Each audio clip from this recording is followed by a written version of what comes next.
పూరా local. Welcome to పూరా local. Hyderabad metro రెండో దశకి పరిపాలన అనుమతి దొరికింది. మెట్రో రెండో దశ ప్రాజెక్టుకి 19,579 కోట్లతో రాష్ట్ర ప్రభుత్వం పరిపాలనా విధమైన అనుమతి ఇచ్చింది. ఈ మేరకు ప్రభుత్వ కార్యదర్శి ఇలం భర్తీ ఉత్తర్వులు జారీ చేశారు.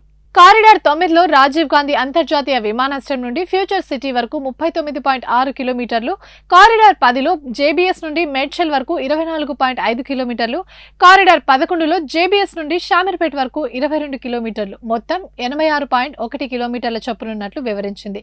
హైదరాబాద్ ఎయిర్పోర్ట్ మెట్రో లిమిటెడ్ ఆధ్వర్యంలో కేంద్ర రాష్ట్ర ప్రభుత్వాలు జాయింట్ వెంచర్గా ఈ ప్రాజెక్టును చేపట్టనున్నట్లు తెలిపారు. ఇందులో రాష్ట్ర ప్రభుత్వ వాటా 30%, కేంద్ర ప్రభుత్వ వాటా 18%, జైకా, ఏడీబీ, ఎన్డీబీ నుండి రుణం వాటా 48%, పీపీపీ కంపోనెంట్ వాటా 4% ఉన్నట్టు పేర్కొన్నారు.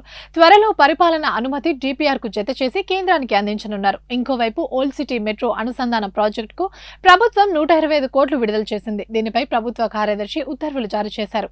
ఇవి ఇప్పటివరకు అప్డేట్స్. మరిన్ని అప్డేట్స్ కోసం చూస్తూనే ఉండండి పూరా లోకల్.